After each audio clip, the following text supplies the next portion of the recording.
কেন্দ্রের টাকা লুটপাট বন্ধ হোক, গরিব মানুষ পাক, তার জন্য পরিবর্তন চাই।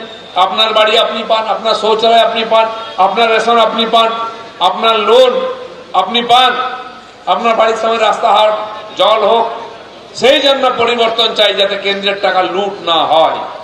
আর ওপর বাংলার থেকে ঢুকে অনুপ্রবেশকারীরা আমাদের সুবিধা না নিয়ে নিক, তার জন্য পরিবর্তন চাই।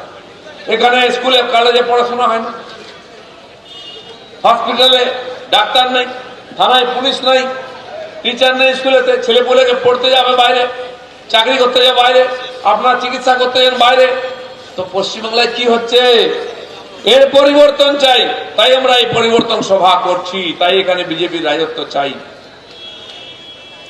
এই পরিস্থিতির পরিবর্তন, রাস্তায় বেরোনো যায় না, মেয়ে স্কুলে গেলে আমরা চিন্তায় থাকি, মেয়ে টিউশন গেলে আমরা চিন্তায় থাকি, সন্ধ্যাবেলা বাড়ির মায়েরা বউরা কোথাও বাজারে হাটে গেলে না ফেরা পর্যন্ত চিন্তায় থাকি। এই জন্য কি মমতা ব্যানার্জিকে ভোট দিয়েছেন, যে চিন্তায় থাকতাম, টেনশনে থাকতাম, 4 বার ফোন করতে হবে? এর জন্য পরিবর্তন চাই, এখানে আমরা নিশ্চিন্তে থাকতে চাই। এখানকার ছেলে পুলেকে পরিযায়ী শ্রমিক হয়ে চলে যেতে হবে অন্য রাজ্যে চাকরি করতে, আর এখানে কে চাকরি করবে, কে কাজ পাবে, কে 100 দিনের কাজ পাবে? ওপার বাংলা থেকে যারা আমাদেরকে তাড়িয়ে দিয়েছে, তারা এপাশে এসে 100 দিনের কাজ পাচ্ছে, তারা লোন পাচ্ছে, আবাস যোজনার বাড়ি পাচ্ছে, টোটাল লোন পাচ্ছে, অটল লোন পাচ্ছে, আর আধার কার্ড ভোটার কার্ড হয়ে যাচ্ছে। এই সরকার যতদিন থাকবে এর পরিবর্তন হবে না। আগে পশ্চিমবাংলার অর্থনীতি এগিয়ে ছিল, সারা দেশের লোকে যদি 100 টাকা ইনকাম করতো, আমরা 122 টাকা ইনকাম করতাম, 22% আমরা বেশি ইনকাম ছিল এখানে পার হেড। আর এখন উল্টো হয়ে গেছে, আমরা 22% কম করি, ওরা 100 টাকা করলে প্রতি মাথা, আমরা 77 টাকা করছি। তো সব দিক দিয়ে বাংলা পেছচ্ছে।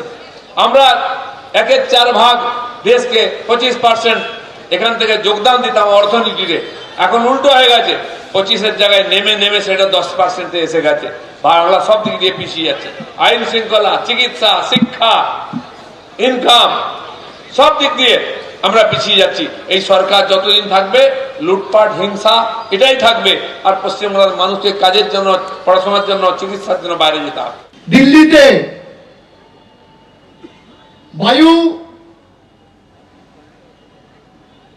বায়ুর কি অবস্থা? এয়ার কোয়ালিটি ইন্ডেক্স 400 পার। যে সরকার পরিষ্কার পানীয় জল দিতে পারে না, বায়ু দিতে পারে না, তারা জলকল রাস্তা দেবে কোত্থেকে? মমতা বন্দ্যোপাধ্যায় সরকার গত বছর 12 লক্ষ মানুষকে আবাসের টাকা দিয়েছিল, পরবর্তীকালে আবার আমরা বলেছি 16 লক্ষ মানুষকে দেবো। আপনাদের টাকাও লাগবে না, আপনাদের প্রকল্পও লাগবে না, যতদিন মমতা বন্দ্যোপাধ্যায় আছে, আমাদের সরকার আছে, দিল্লির যত বড় নেতা চাক বাংলার কোনো মানুষকে ভাতে মারতে পারবে না। আমরা কথা দিয়ে যাচ্ছি। এই যে রাস্তাশ্রী প্রকল্প রাস্তা হচ্ছে, ক পয়সা দিয়েছে বিজেপি? ক পয়সা দিয়েছে? শূন্য, শূন্য। গত 6 বছরে আমাদের বাংলার মাটি থেকে 6,50,000 কোটি টাকা নরেন্দ্র মোদীর সরকার তুলে নিয়ে গেছে। আর আমি যদি মিথ্যে কথা বলছি, এখানে ক্যামেরা রয়েছে, আপনাদের হাতে ফোন রয়েছে, আমার বিরুদ্ধে মামলা হবে, আমাকে জেলে ঢোকাও। কত ধানে কত চাল, কার কত ক্ষমতা, কে সত্যি কথা বলছে, কে মিথ্যে কথা বলছে, দুধ কা দুধ, পানি কা পানি। 6.5 লক্ষ কোটি টাকা বাংলার মাটি থেকে গত 6-7 বছরে জিএসটি হওয়ার পর থেকে গায়ের জোরে তুলে নিয়ে গেছে ট্যাক্স বাবদ। এই বিজেপির কাছে বাংলা বন্দনা শিখতে হবে।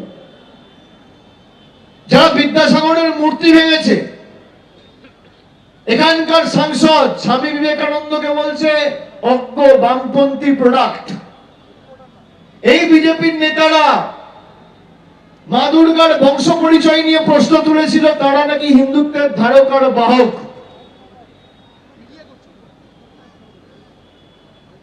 সংখ্যালঘু দেখলে বলছে বাংলাদেশি, পাকিস্তানি। শিখ সম্প্রদায়ের প্রতিনিধিদের দেখলে বলছে খালিস্তানি। এরা রাজনীতি করবে? যারা আমাদের 6 বছর ধরে ভাতে মারার চেষ্টা করেছে, এমন ভাবে জবাব দিতে হবে। আপনাদের সবাইকে লাইনে দাঁড় করিয়েছিল না নোটবন্দির সময়? আবার 10 বছর পর ভোটবন্দির নাম করে, এসআইআর এর নাম করে আপনাদের সবাইকে 140 কোটি মানুষকে লাইনে দাঁড় করানোর পরিকল্পনা নিয়েছে।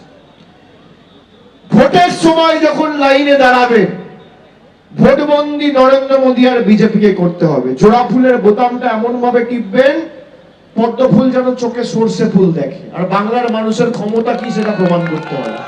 এবিপি আনন্দ, এগিয়ে থাকে, এগিয়ে রাখে।